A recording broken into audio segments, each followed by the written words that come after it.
जे कोण आता लाईव्ह बघत असतील त्यांना दिसतंय काय लाईव्ह आहे म्हणून? कोणीतरी तिकडनं हातबीत वरती करा ना, म्हणजे कळेल. हा करेक्ट, थँक्यू. बर, आता आपण श्रीनगरमध्ये आहोत.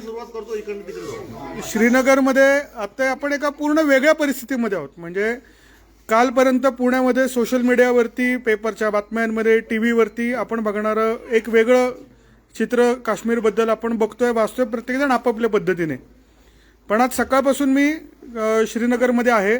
श्रीनगरमध्ये आपले महाराष्ट्रातले हजारो लोक कालपासून इथं होते. आता उद्या संध्याकाळपर्यंत सगळेजण आपापल्या राज्यामध्ये, आपापल्या शहरामध्ये पोहोचतील. पण ही सगळ्यात महत्त्वाची गोष्ट आहे की जसं जेव्हा तो हल्ला घडला तेव्हा मी एका फेसबुक पोस्टमध्ये लिहिलं होतं की हा एक कट आहे. केवळ काश्मीरमधलं पर्यटन संपवणं याच्यासाठी पाकिस्तान असतील किंवा जे बाकीचे देश असतील त्यांचा हा डाव आहे. आणि म्हणून ते ठरवून नॅरेटिव्ह सेट केलं गेलं की धर्म विचारणं, मारणं, मग इथे नेमकं काय घडलं हे लोकांना कळण्यासाठी, बाहेर तो मेसेज देण्यासाठी लोकांना तसंच सोडून देणं, ती एक अख्खी सगळी कॉन्स्परसी होती. आणि त्याच कॉन्स्परसीला दुर्दैवाने अनेक सुशिक्षित लोक पण आपल्याला बळी जाताना दिसत आहेत की त्याच्यामुळे आत्ता त्यांनी ओव्हरऑलच अगदी स्पष्ट बोलायचं म्हटलं तर हिंदू मुस्लिम अशी वेगळी दरी ती वाढवत वाढवत वाढवत हा विषय एका वेगळ्या बाजूला चाललेला आहे. त्याच्यामुळं आत्ता आपण श्रीनगरमध्ये एका हॉटेलमध्ये आहोत. या हॉटेलमध्ये आपल्याला सगळे आपले महाराष्ट्रातले इथे आपले पर्यटक इकडं आहेत की जे त्या दिवशी जेव्हा ही घटना घडली तिथून अगदी 2 किलोमीटर अंतरावरती होते पहलगामपासून. हे सगळेजण आहेत तिकडनं, हे पहलगाममध्येच होते पण जिकडनं ही घटना घडली त्यापासून 2 किलोमीटर अंतरावरती होते. आत्ता लाईव्ह येण्याचं कारण असं की प्रत्येकजण अपुऱ्या माहितीनुसार जेव्हा आपापल्या पद्धतीने काहीतरी बोलतोय तेव्हा ॲक्च्युअल तिथं काय घडलं आणि सगळ्यात महत्त्वाचं म्हणजे जो काश्मीरचा तरुण आहे त्याची याच्याबद्दलची भावना काय. प्रत्येक काश्मीरीला जो इकडचा माणूस आहे, आम्ही प्रत्येकजण इथे आहे ना, आपली जी लोक आहेत ना, तुम्हाला थोडंसं ऐकताना ऑड वाटेल पण अगदी आपला घरचा माणूस कसा असतो ना, आपल्या घरच्या माणसाला आपण कसे सांभाळतो जीवाच्या आकांताने, त्या आकांताने काश्मीरी माणूस प्रत्येकाला सांभाळतोय. तर हा अनुभव ज्यांनी प्रत्यक्ष घेतला असे आपले पुण्यातलेच सगळे लोक इथं आहेत. यशोदा ट्रॅव्हल्सची ही अख्खी सगळी टीम आहे, ते सगळेजण काश्मीरच्या ट्रिपला आले होते. तर आहे ना, आपण प्रत्येकजण काय काय प्रत्येकाने काय अनुभवलं ना ते आपण यांच्याकडनं ऐका. ताई तुम्हाला नेमका काय काय अनुभवला ते सगळं सांगा. मी दीपिका सक्पा, पुण्यामधून बावधनमध्ये राहते. 2 दिवसापूर्वी मला शुगर, माझं बीपी एकदम हाय झालं होतं. मला चक्कर इतकी येत होती काय, आणि रात्रीचे 10 वाजून गेले होते. मला काही कळत नव्हतं. माझी बीपीची गोळी घेऊन सुद्धा मला काही समजत नव्हतं. तर हे युसुफ, काय तुमचं नाव? मोहम्मद युसुफ. हे ह्यांना हॉटेलचे मालक किंवा मॅनेजर आहे, त्यांनी सांगितलं की ह्यांना काहीतरी हे करा, डॉक्टरसाठी घेऊन जा. ते तसे त्यांनी एका डॉक्टरांना रिक्षावाल्याला बोलवलं. माझी मैत्रीण, माझे मिस्टर आणि मी, मला रिक्षात घातलं आणि एका हॉस्पिटलमध्ये नेलं. आम्हाला त्यांची भाषा येत नव्हती, काय नव्हती, पण ते बरोबर होते. तिथे हॉस्पिटलमध्ये ते सगळे डॉक्टर त्यांची भाषा बोलत होते पण आम्हाला त्यांतलं काही येत नव्हतं. पण ते आमच्यावर आले. 20 रुपयाचं फक्त फॉर्म घेतला, फक्त 20 रुपये देऊन त्यांनी मला एक ग्लुकोज लावलं सलाईन मधून. तिकडच्या लेडी डॉक्टरांनी ते इंजेक्शन दिलं. मला तिथे थोडा वेळ ऍडमिट करून घेतलं आणि ते हे जे भाऊ आहेत त्यांनी मला परत आम्हाला हॉटेलमध्ये आणून सोडलं. माझा बीपी एकदम व्यवस्थित झाला आणि मी 2 दिवस छानपैकी प्रवास करू शकते. मी शशिकांत बासुतकर, राहणार कर्वेनगर, पुणे. आता जे सध्या जगदाळे एक्सपायर झालेले आहेत त्यांच्या घराशेजारीच माझं घर आहे.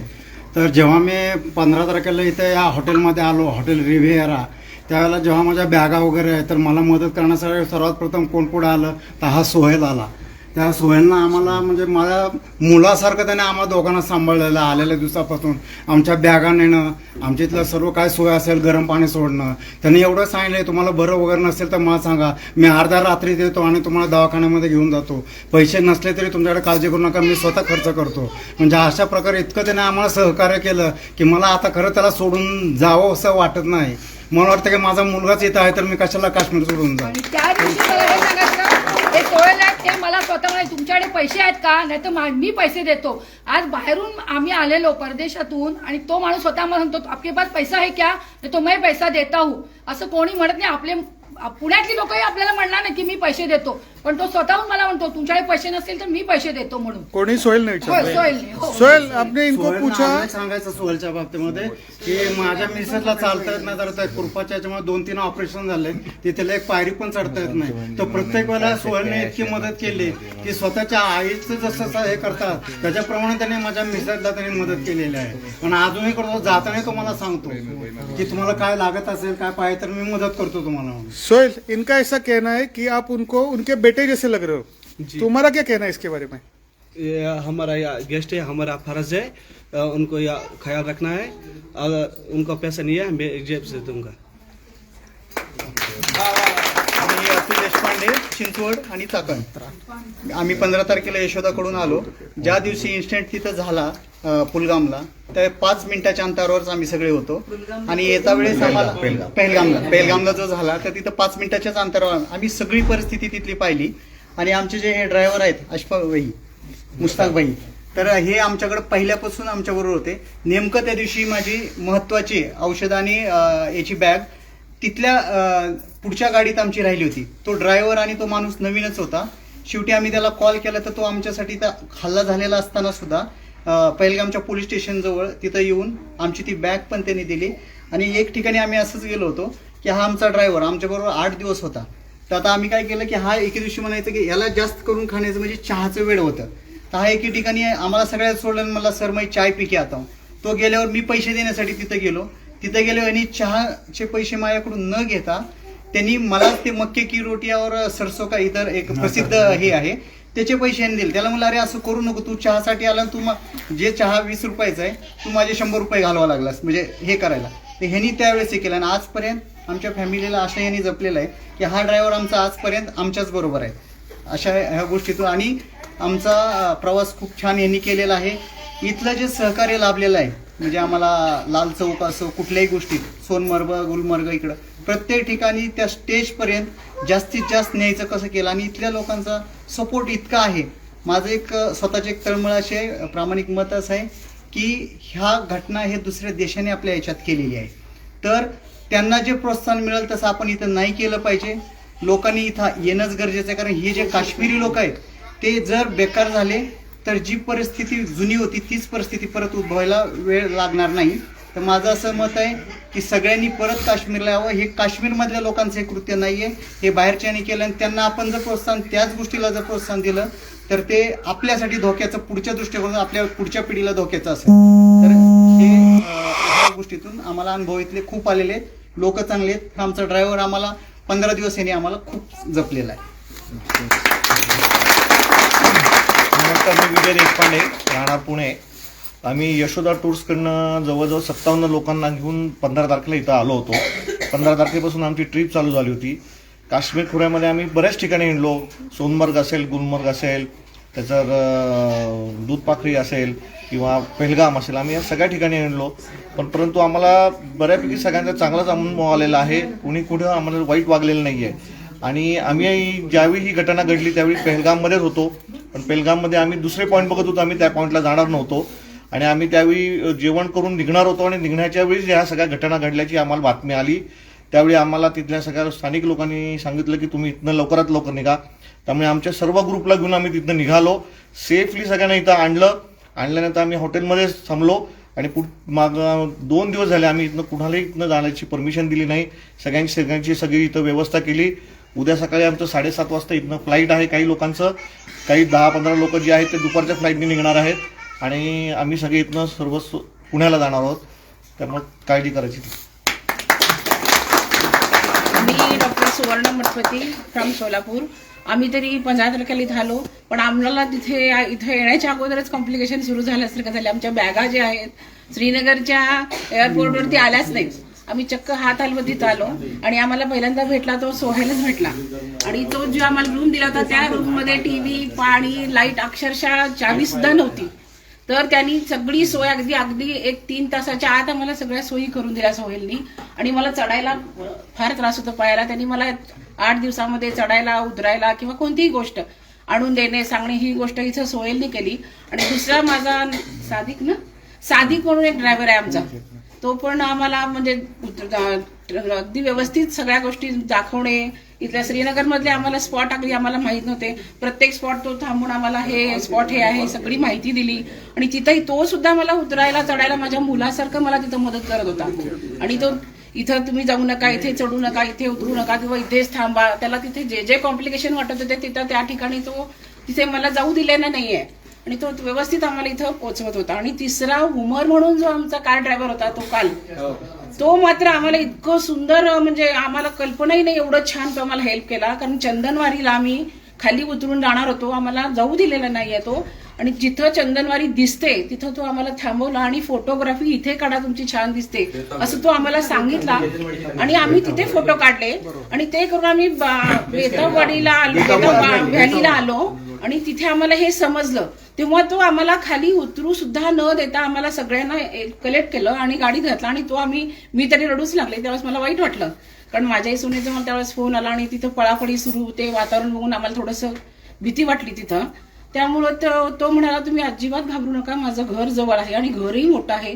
आपण जेवढे गाडीमध्ये आहोत माणसं त्या सगळ्यांना मी घरी नेऊन ठेवून तुम्हाला उद्या काय परवापर्यंत पण ठेवून मी तुम्हाला सुखरूप घरी पोहोचवू शकतो. त्यामुळे मला तरी 3 मुलांचा अनुभव माझ्या मुलांसारखा आलेला आहे. त्यामुळे मला छान अनुभव आलेला आहे. काल ज्यावेळेस जी घटना घडली त्याच्यानंतर आमचे हे ड्रायव्हर लोक आहेत सगळे, आमच्या ज्या गाड्या होत्या 3 गाड्या होत्या, आमच्या जवळ 45 लोक होते. तर त्यांनी आम्हाला इतक्या सुखरूप 2-2.5 तासात, त्यावेळेस आम्हाला गाडीत असं समजलं होतं की कुठेतरी एक छोटासा गोळीबार झालाय, कुणाला तरी छोटं मोठं खरपोच आली असेल. पण ज्यावेळेस आम्हाला इथं 4-4:30ला ह्यांनी इकडून तिकडून गाड्या काढून म्हणजे सगळं ट्रॅफिक असताना वेगळ्या रोडनी काढून आमच्या ह्या ड्रायव्हरांनी आम्हाला सुखरूप 4-4:30ला आणलं. त्या दिवशी आणलं. ज्यावेळेस आम्ही संध्याकाळी बातम्या पाहिल्या त्यावेळेस लक्षात आलं की हा किती मोठा त्या दिवशी झाला. जे आम्हाला तिथं समजलं नव्हतं की 1-2 गोष्टी घडल्या असेल, 1-2 जणाला फायरिंग झाली असेल, आर्मीवर त्यांनी अटॅक केला असेल. पण ज्यावेळेस रात्री बातम्या बघितल्या आम्हाला समजलं की 26, 25, 27, 28 लोकांचं हे झालं. दुसऱ्या दिवशी आज आमच्या यशोदा ग्रुपचे सगळे मॅनेजर देशपांडे सर ह्यांनी पण इथले आमची खूप सोय चांगली केली. काल संध्याकाळी ज्यावेळेस बातम्या आल्या पाकिस्तानविषयी जे आपल्या गव्हर्नमेंटनी हे केले की काय काय पॉईंट्स केले, त्यावेळेस आम्हाला असं वाटलं की ते तिकडून काय तिकडून. आज आम्ही माझ्यासारखं आज मी माझे मिसेस, माझे 2 मुलं, 2 सुना आणि माझे 2 छोटे नातू आहेत, आम्ही 8 जण आहेत. आज मला सकाळी थोडंसं पॅनिक झालं की मी कुठेतरी फसतोय आता. उद्या माझं तिकीट आहे पण आज मी पॅनिक झालो. मी आज सकाळी मुरली अण्णांना म्हणजे माझे आमदार आहेत आमचे इथले बाबाजी काळे, त्यांना सकाळी फोन केला. आमच्या अशोक खंडे बारट म्हणून एक जण आहेत त्यांच्या मार्फत बाबाजी काळेंचा मला फोन आला, आमच्या आमदारांचा खेडवरून. दुसरी गोष्ट महेश दादांशी मी कॉन्टॅक्ट केला. तिसरी गोष्ट आमचे कोकरकर जिल्हा प्रमुख आहेत पुण्याचे, त्यांनी मला शिंदेसाहेबांच्या PA, शिंदेसाहेब आज इकडे आले होते ते त्यांच्या PAशी कॉन्टॅक्ट करून दिलं. आणि आमच्या आमदारांनी मुरली अण्णाच्या PAचा फोन दिला पुण्यातला, त्यांनी मला मंत्रालयातल्या त्या लेडीजचा फोन दिला. मी आज त्यांच्याशी बोललो तर ते म्हणले एकदम सिरियस काय असेल तर आम्हाला लगेच सांग, कारण तुमचं उद्याचं तिकीट आहे. तर आमचं उद्याचं दुपारचं तिकीट आहे, उद्या पण 2 प्लेन आहेत म्हणले. जर अडचण असेल तर आम्ही तुम्हाला उद्याच्याला तुम्हाला इथून आम्ही हलवायचा प्रयत्न करू. 1 मिनिट. आता बघताय ना, एकच हे होतं की आता इथं तुम्ही आता अख्ख्या सगळ्या परिवारासारखं हे सगळं तुम्ही पण सगळेजण एक बनून राहिलात. आणि आता ओव्हरऑलच अख्ख्या काश्मीर जेवढं आम्ही सगळीकडं फिरतोय, अख्खा एक फीलच असं जाणवतं की आत्ताच्या घडीला अख्खं काश्मीर तिथं आलेल्या पर्यटकांसकट एक फॅमिली सारखं वाटते. हे तुम्ही सगळेजण एकेका ओळीमध्ये काय काय सांगाल? मी डॉक्टर शिवराज मठपती, सोलापूरचा आहे. आम्ही इथे 15 तारखेला मी आणि माझे मिसेस यशोदा ग्रुप तर्फे आलो. आम्ही इथे आल्यानंतर आम्ही खूप आनंदात होतो. 5 ते जवळजवळ 8 दिवस आम्ही खूप एन्जॉय केलं. पण ज्या दिवशी ते बैसरन व्हॅलीमध्ये इन्सिडेंट झाला त्यानंतर मात्र आम्ही थोडं पॅनिक झालो. ड्रायव्हरने आम्हाला एका ओळीत काय सांगाल आता याच्याबद्दल? एका ओळीत काय सांगाल? आम्ही तिथे घाबरलेलो होतो. पण जेव्हा आम्ही इथे हॉटेलवरती रूम मध्ये आलो, तिथल्या स्थानिक लोकांनी किंवा इथल्या ड्रायव्हर्सने किंवा मॅनेजरने आम्हाला एवढा मानसिक आधार दिला की तो इन्सिडेंट आम्ही धैर्याने घेतला. म्हणजे आम्हाला हे काश्मीर हे आमच्या घरासारखं वाटलं त्यावेळेस. पुन्हा येणार का काश्मीरला पर्यटन? नक्की पुढच्या वर्षीच येणार. तुम्ही येणार का परत? नक्कीच. याच्यातले कोण कोण पुढच्या म्हणजे परत काश्मीरला येणार पर्यटनाला? कोण कोण येणार आहे? आपलं काश्मीर आहे. I love Kashmir. अब ये सब लोग बोल रहे हैं कि आई लव कश्मीर वो फिर से आने वाले. ये जो हमारे महाराष्ट्र के जो लोग देख रहे हैं, क्या बताओगे आप? जी सर, मैं इनको यही बताना चाहता हूँ, कश्मीर आओ. यहाँ पे ये हमारे जो ये हमारे साहब है, ये मेरी जान है, टूरिस्ट हमारी जान है। हम इनको यही संदेश आपके माध्यम से देना चाहते हैं कि कश्मीर आ जाओ, इनके लिए हमारी जान हाजिर है। सर यही आना चाहिए कश्मीर टूर के लिए, मतलब ऐसा कुछ भी नहीं है कश्मीर में जो बता रहे हैं, ऐसा कुछ भी नहीं होता है। बट हमारे टूरिस्ट, हमारे मेहमान आना चाहिए, हम इनकी रिस्पेक्ट करते हैं। टूरिस्ट हमारी जान है सर, टूरिस्ट हमारी जान है। हम अपनी इनके लिए, हम अपनी जान इनके लिए दे सकते हैं। अरे बोलो आप लोग, अरे अरे बोलो बोलो बहुत अच्छा है। बोलो, ये सब लोग तुम्हारे बारे में इतना बोल रहे हो, बोलो बोलो। हिंदी में बोलो आप, कश्मीर में बोलो। बोलो। पहले तो सबको हमारी तरफ से अस्सलाम वालेकुम। हम आप सबको बस यही बताना चाहते हैं कि आप लोगों ने जो देखा है यहाँ पे, आप वही बताइएगा यहाँ से जाके वहाँ पे, कि आप जैसे हम आपके साथ चले, आपके जैसे हमारे भी माँ बाप है, हमारे भी भाई बहन है। हम वही सोच के, हमारी सोच वही है कि आप वहाँ से आए हो यहाँ, आप अपने मतलब ट्रिप खुशी से बिताना चाहते थे, मगर ये लास्ट के 2 दिन जो आपके साथ मतलब ये इंसिडेंट हुआ पहलगाम में, शुक्र है अल्लाह का कि पहले तो आप सही सलामत हमारे यहाँ पहुंच गए, वरना तो हम भी, पूरा कश्मीर इस वक्त रो रहा है। तो होना तो नहीं चाहिए था ये सब। जो अभी ऊपर वाले की मर्जी या जिन्होंने ये किया है उनको तो सजा मिलनी चाहिए। हमारा यही कहना है कि टूरिस्ट आए यहाँ पे, अपना टाइम यहाँ पे निकाले कश्मीर में, इससे तो हमारा भी काम चलता है और इनका भी अच्छा दिन निकलता है। बस यही कहना चाहिए। आता आहे ना, एक वेगळी ओळख करून देतो याच्यामध्ये, एकच मिनटं चालू ठेवा। या सगळ्याच ग्रुपला आपण सगळेजण काश्मीरच्या बद्दल सगळं ऐकत असतो किंवा बघत असतो, ज्याने लहानपणापासून काश्मीर पण बघितला आणि महाराष्ट्र पण अनुभवला असा आमचा जाहीद आहे आत्ता इथं, जाहीद भट। जाहीदची ओळख म्हणजे जाहीद गेले किमान 20 वर्ष पुण्यामध्ये आहे, तो आता पक्का पुणेकर झालेला आहे, तो मूळचा काश्मीरी असला तरी। आणि हाईट म्हणजे त्याने इथं बडगाममधली ना, इथं बडगाममध्ये त्याने त्याची स्वतःच्या मालकीची 40,000 स्क्वेअर फूट 40,000 स्क्वेअर फूट जागा ही त्याने महाराष्ट्र सरकारला डोनेट केलेली आहे। तिथं कशासाठी तर तिथं महाराष्ट्र सदन मानलं जावं म्हणून, म्हणजे जाहीदच्या जागेमध्ये 40,000 स्क्वेअर फुटामध्ये महाराष्ट्र सदन उभारलं जाणार आहे, की जिकडे आपल्यासारखे सगळे पर्यटक तिकडे एकदम अल्प याच्यामध्ये, म्हणजे ऑलमोस्ट फुकट तिथं चांगल्या पद्धतीने राहू शकतील, असं ते जाहीदने ते केलेलं आहे।